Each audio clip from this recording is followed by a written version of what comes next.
ನಮಸ್ಕಾರ ಸ್ನೇಹಿತರೆ, ಸ್ಪರ್ಧಾ ವಿದ್ಯಾಲಯಕ್ಕೆ ತಮಗೆಲ್ಲರಿಗೂ ಪ್ರೀತಿಯ ಸ್ವಾಗತ. ಇವತ್ತು ನಾವು ಮಾರ್ಚ್ 24, 2026ರ ಕೆಲವು ಅತಿ ಮುಖ್ಯ ಪ್ರಚಲಿತ ಘಟನೆಗಳನ್ನು ನೋಡೋಣ. ನೀವು ಕೆಎಎಸ್, ಪಿಎಸ್ಐ, ಎಫ್ಡಿಎ ಹೀಗೆ ಯಾವುದೇ ಸ್ಪರ್ಧಾತ್ಮಕ ಪರೀಕ್ಷೆಗೆ ತಯಾರಾಗ್ತಿದ್ರೆ ಈ ಮಾಹಿತಿ ನಿಮಗೆ ತುಂಬಾನೇ ಸಹಾಯ ಆಗುತ್ತೆ. ಹಾಗಿದ್ರೆ ರೆಡಿ ಇದೀರಾ? ಇವತ್ತಿನ ಈ 10 ಪ್ರಮುಖ ಪ್ರಶ್ನೆಗಳನ್ನು ಎದುರಿಸೋಕೆ ಬನ್ನಿ ನಿಮ್ಮ ಜ್ಞಾನವನ್ನ ಒರೆಗೆ ಹಚ್ಚೋಣ. ಶುರು ಮಾಡೋಣ ಮೊದಲನೇ ಪ್ರಶ್ನೆಯಿಂದ. ನೋಡಿ, ನಮ್ಮ ಮೊದಲನೇ ಪ್ರಶ್ನೆ ದೇವರ ದಾಸಿಮಯ್ಯ ಅವರ ಬಗ್ಗೆ ಇದೆ. ಇಲ್ಲಿ 2 ಸ್ಟೇಟ್ಮೆಂಟ್ಸ್ ಕೊಟ್ಟಿದ್ದಾರೆ. ಮೊದಲನೇದು, ಅವರನ್ನ ವಿಶ್ವದ ಪ್ರಥಮ ವಚನಕಾರ ಅಂತ ಕರೀತಾರೆ. ಎರಡನೇದು, ಅವರು ರಾಮನಾಥ ಅನ್ನೋ ಅಂಕಿತನಾಮದಲ್ಲಿ ವಚನಗಳನ್ನು ಬರೆದಿದ್ದಾರೆ. ಹಾಗಿದ್ರೆ ಇದರಲ್ಲಿ ಯಾವುದು ಸರಿ? ಆಪ್ಷನ್ಸ್ ನೋಡಿ, ಕೇವಲ ಒಂದು ಸರಿನಾ, ಎರಡನೇದು ಮಾತ್ರನಾ, ಅಥವಾ 2 ಸರಿನಾ, ಇಲ್ಲ 2 ತಪ್ಪಾ? ಯೋಚನೆ ಮಾಡಿ. ಸರಿ, ಉತ್ತರ ನೋಡೋಣ. ಸರಿಯಾದ ಉತ್ತರ ಆಪ್ಷನ್ ಸಿ, ಅಂದ್ರೆ 2 ಹೇಳಿಕೆಗಳು ಕರೆಕ್ಟ್. ನೋಡಿ, ದೇವರ ದಾಸಿಮಯ್ಯನವರನ್ನ ಆದ್ಯ ವಚನಕಾರ ಅಂತಾನೆ ಕರೆಯೋದು, ಅಂದ್ರೆ ಮೊಟ್ಟ ಮೊದಲ ವಚನಕಾರ.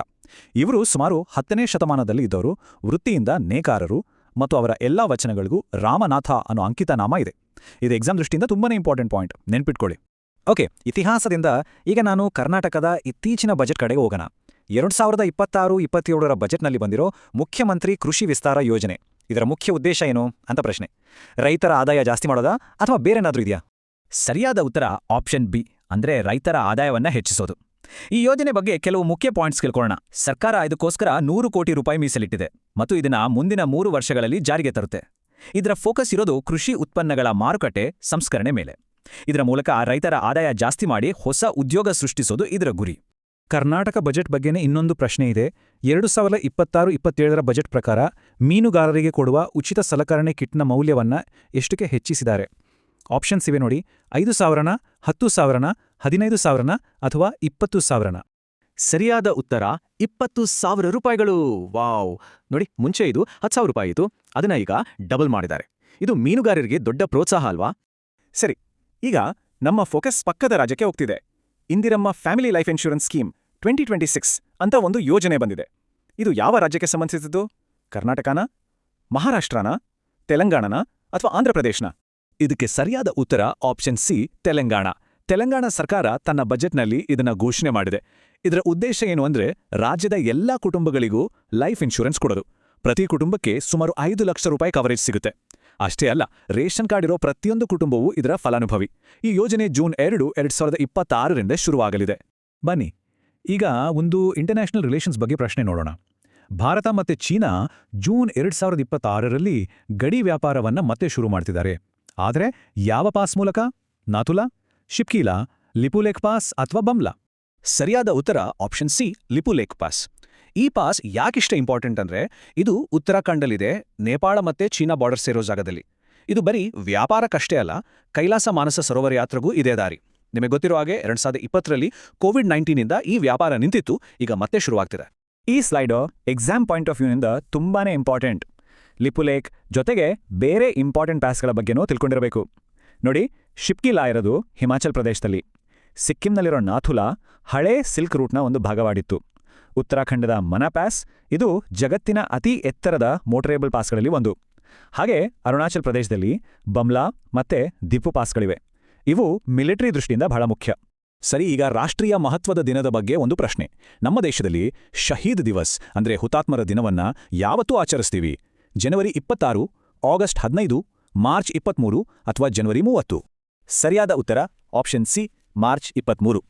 ಯಾಕೆ ಈ ದಿನ ಅಂದ್ರೆ, 1931ರಲ್ಲಿ ಇದೇ ದಿನ ನಮ್ಮ ಮಹಾನ್ ಕ್ರಾಂತಿಕಾರಿಗಳಾದ ಭಗತ್ ಸಿಂಗ್, ರಾಜ್ಗುರು ಮತ್ತೆ ಸುಖದೇವ್ ಅವರನ್ನ ಬ್ರಿಟಿಷರು ಗಲ್ಲಿಗೇರಿಸಿತು. ದೇಶಕ್ಕೋಸ್ಕರ ಅವ್ರು ಮಾಡಿದ ತ್ಯಾಗವನ್ನ ಸ್ಮರಿಸೋಕೆ ಈ ದಿನವನ್ನ ಶಹೀದ್ ದಿವಸ್ ಅಂತ ಆಚರಿಸ್ತೀವಿ. ಓಕೆ, ಈಗ ಸ್ಪೋರ್ಟ್ಸ್ ಕಡೆ ಹೋಗೋಣ. ಪೋಲಿಷ್ ಓಪನ್ 2026, ಇದರಲ್ಲಿ ಮಹಿಳಾ ಸಿಂಗಲ್ಸ್ ಪ್ರಶಸ್ತಿ ಗೆದ್ದವರು ಯಾರು? ಪಿ.ವಿ. ಸಿಂಧುನಾ, ಸೈನಾ ನೆಹ್ವಾಲ್, ಉನ್ನತಿ ಹೂಡಾ ಅಥವಾ Ashwini Ponnappa? And the winner is option C, ಉನ್ನತಿ ಹೂಡಾ. ಇದು ಇಂಡಿಯನ್ ಬ್ಯಾಡ್ಮಿಂಟನ್ಗೆ ಒಂದು ದೊಡ್ಡ ಮೈಲಿಗಲ್ಲು ಅಂತಾನೆ ಹೇಳ್ಬೋದು. ಯುವ ಆಟಗಾರ್ತಿ ಉನ್ನತಿ ಹೂಡಾ ಈ ಪ್ರಶಸ್ತಿ ಗೆಲ್ಲೋ ಮೂಲಕ ಇಂಟರ್ನ್ಯಾಷನಲ್ ಲೆವೆಲ್ನಲ್ಲಿ ತಮ್ಮ ಛಾಪು ಮೂಡಿಸಿದ್ದಾರೆ. ಇದು ನಮ್ಮ ಬ್ಯಾಡ್ಮಿಂಟನ್ ಭವಿಷ್ಯಕ್ಕೆ ಒಳ್ಳೆ ಸೂಚನೆ. ಮುಂದಿನ ಪ್ರಶ್ನೆ ಒಂದು ಅಂತಾರಾಷ್ಟ್ರೀಯ ಪ್ರಶಸ್ತಿ ಬಗ್ಗೆ. ನಟರಾಜನ್ ಚಂದ್ರಶೇಖರನ್ ಅವರಿಗೆ ಸಿಕ್ಕಿರೋ ಅವಾರ್ಡ್ ಬಗ್ಗೆ 2 ಸ್ಟೇಟ್ಮೆಂಟ್ಸ್ ಇವೆ. ಒಂದು, ಅವರಿಗೆ ಬ್ರಿಟನ್ ಸರ್ಕಾರದಿಂದ ನೈಟ್ಹುಡ್ ಅಂದ್ರೆ KBE ಪ್ರಶಸ್ತಿ ಸಿಕ್ಕಿದೆ.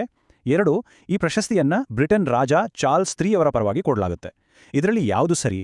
ಇಲ್ಲೂ ಕೂಡ ಸರಿಯಾದ ಉತ್ತರ ಆಪ್ಷನ್ ಸಿ, 2 ಹೇಳಿಕೆಗಳು ಕರೆಕ್ಟ್.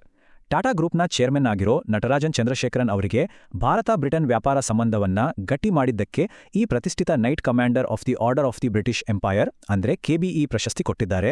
ಇದನ್ನ ಬ್ರಿಟನ್ ರಾಜ ಚಾರ್ಲ್ಸ್ III ಪರವಾಗಿ ಲಿಂಡಿ ಕ್ಯಾಮರೋನ್ ಅವರು ಕೊಟ್ಟಿದ್ದಾರೆ. ಸರಿ, ಈಗ ಸ್ವಲ್ಪ ಕಾಂಪ್ಲೆಕ್ಸ್ ಆಗಿರೋ ಒಂದು ಸಂವಿಧಾನಿಕ ಪ್ರಶ್ನೆ ಇದೆ. ಪರಿಶಿಷ್ಟ ಜಾತಿ ಅಂದ್ರೆ SC ಸ್ಟೇಟಸ್ ಬಗ್ಗೆ 4 ಹೇಳಿಕೆಗಳಿವೆ. ಇದರಲ್ಲಿ ಯಾವುದು ಸರಿ ಅಂತ ಹೇಳಬೇಕು. 1, ಇದು ಕೆಲವು ಧರ್ಮಗಳಿಗೆ ಮಾತ್ರ ಸೀಮಿತ. 2, ಇದು ಹಿಂದೂ, ಸಿಖ್ ಮತ್ತೆ ಬೌದ್ಧರಿಗೆ ಮಾತ್ರ ಸಿಗುತ್ತೆ. 3, ಬೇರೆ ಧರ್ಮಕ್ಕೆ ಕನ್ವರ್ಟ್ ಆದರೆ SC ಸ್ಟೇಟಸ್ ಹೋಗುತ್ತೆ. 4, ಇದು 1950ರ ಆದೇಶದ ಕ್ಲಾಸ್ 3ಗೆ ಸಂಬಂಧಿಸಿದ್ದು. ಯೋಚನೆ ಮಾಡಿ. ಇದಕ್ಕೆ ಸರಿಯಾದ ಉತ್ತರ ಆಪ್ಷನ್ ಡಿ, ಅಂದ್ರೆ ಎಲ್ಲಾ 4 ಹೇಳಿಕೆಗಳು ಸರಿಯಾಗಿದ್ದಾವೆ. ಇದನ್ನ ಒಂದೊಂದಾಗಿ ಅರ್ಥ ಮಾಡ್ಕೊಳ್ಳೋಣ. ಮೊದಲನೇದಾಗಿ SC ಸ್ಟೇಟಸ್ ಎಲ್ಲಾ ಧರ್ಮದವರಿಗೂ ಅಪ್ಲೈ ಆಗಲ್ಲ. ಎರಡನೇದು, ಇದು ಸದ್ಯಕ್ಕೆ ಹಿಂದೂ, ಸಿಖ್ ಮತ್ತು ಬೌದ್ಧ ಧರ್ಮ ಪಾಲಿಸುವವರಿಗೆ ಮಾತ್ರ ಸೀಮಿತ. ಮೂರನೇದು, ಒಂದು ವೇಳೆ ಈ ಧರ್ಮಗಳಿಂದ ಬೇರೆ ಧರ್ಮಕ್ಕೆ ಮತಾಂತರ ಆದ್ರೆ ಆಗ ಈ ಸ್ಟೇಟಸ್ ಇರೋದಿಲ್ಲ. ಇನ್ನು 4ನೇ ಪಾಯಿಂಟ್, ಈ ಎಲ್ಲಾ ರೂಲ್ಸ್ನ ಕಾನೂನು ಆಧಾರ ಸಂವಿಧಾನ ಪರಿಶಿಷ್ಟ ಜಾತಿ ಆದೇಶ 1950ರ ಕ್ಲಾಸ್ 3. ಓಕೆ, ಈ ಸೆಷನ್ನ ನಮ್ಮ ಕೊನೆಯ MCQ. ವಿಶ್ವ ಕ್ಷಯರೋಗ ದಿನ ಅಂದ್ರೆ ವರ್ಲ್ಡ್ TB ಬಗ್ಗೆ ಕೆಲವು ಸ್ಟೇಟ್ಮೆಂಟ್ಸ್ ಇವೆ. 1, ಇದನ್ನ ಮಾರ್ಚ್ 24ಗೆ ಆಚರಿಸ್ತಾರೆ. 2, ರಾಬರ್ಟ್ ಕೋಚ್ 1882ರಲ್ಲಿ TB ಬ್ಯಾಕ್ಟೀರಿಯಾ ಕಂಡುಹಿಡಿದ್ರು. 3, ಈ ರೋಗ ಬರೀ ಶ್ವಾಸಕೋಶಕ್ಕೆ ಮಾತ್ರ ಬರುತ್ತೆ.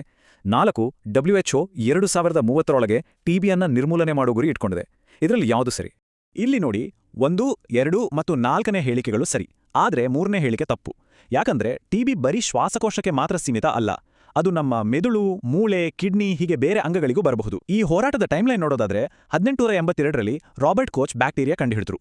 ನಮ್ಮ ಭಾರತ 2025ರೊಳಗೆ TB ನಿರ್ಮೂಲನೆ ಮಾಡೋ ಗುರಿ ಇಟ್ಕೊಂಡಿದೆ ಮತ್ತು ವರ್ಲ್ಡ್ ಹೆಲ್ತ್ ಆರ್ಗನೈಸೇಷನ್ 2030ರ ಗಡುವು ಇಟ್ಕೊಂಡಿದೆ. ಸರಿ, ನಮ್ಮ ಇವತ್ತಿನ ಪ್ರಶ್ನೋತ್ತರ ಮುಗೀತು. ಈಗ ಬನ್ನಿ ಬೇಗ ಕೆಲವು ಇಂಪಾರ್ಟೆಂಟ್ ಪಾಯಿಂಟ್ಸ್ ರಿವಿಷನ್ ಮಾಡೋಣ. ಪದ್ಮ ಪ್ರಶಸ್ತಿಗಳು ಶುರುವಾಗಿದ್ದು 1954ರಲ್ಲಿ. ಸರ್ಕಾರಿ ಆಯೋಗ ಅಂತರರಾಜ್ಯ ಮಂಡಳಿ ಸ್ಥಾಪನೆಗೆ ಶಿಫಾರಸು ಮಾಡಿತು. ಜನವರಿ 25 ರಾಷ್ಟ್ರೀಯ ಮತದಾರರ ದಿನ. ನೋವಾಕ್ ಜೊಕೋವಿಚ್ 400 ಗ್ರ್ಯಾಂಡ್ ಸ್ಲಾಮ್ ಪಂದ್ಯ ಗೆದ್ದ ಮೊದಲ ಪುರುಷ ಆಟಗಾರ. ಹಾಗೆ SVAMITY ಯೋಜನೆ ಗ್ರಾಮೀಣ ಆಸ್ತಿಗಳ ಮ್ಯಾಪಿಂಗ್ಗೆ ಸಂಬಂಧಿಸಿದ್ದು. ಈ ಪಾಯಿಂಟ್ಸ್ ಎಲ್ಲ ನೆನಪಿನಲ್ಲಿರಲಿ. ಹೋಗೋಕ್ಕಿಂತ ಮುಂಚೆ ನಿಮಗೊಂದು ಸಿಂಪಲ್ ಪ್ರಶ್ನೆ. ವಿಶ್ವ ಆರೋಗ್ಯ ಸಂಸ್ಥೆ ಅಂದ್ರೆ WHOನ ಹೆಡ್ ಕ್ವಾರ್ಟರ್ಸ್ ಎಲ್ಲಿದೆ? ನಿಮಗೆ ಉತ್ತರ ಗೊತ್ತಿದ್ರೆ ಕೆಳಗೆ ಕಾಮೆಂಟ್ಸ್ನಲ್ಲಿ ಬರೀರಿ. ಇವತ್ತಿನ ಈ ಮಾಹಿತಿ ನಿಮ್ಗೆ ಇಷ್ಟ ಆಗಿದ್ರೆ ದಯವಿಟ್ಟು ಲೈಕ್ ಮಾಡಿ, ಶೇರ್ ಮಾಡಿ, ಹಾಗೆ ನಮ್ಮ ಚಾನೆಲ್ಗೆ ಸಬ್ಸ್ಕ್ರೈಬ್ ಆಗೋದನ್ನು ಮರಿಬೇಡಿ. ಮುಂದಿನ ಸಂಚಿಕೆಯಲ್ಲಿ ಮತ್ತಷ್ಟು ಹೊಸ ವಿಷಯಗಳೊಂದಿಗೆ ಮತ್ತೆ ಭೇಟಿಯಾಗೋಣ. ಧನ್ಯವಾದಗಳು.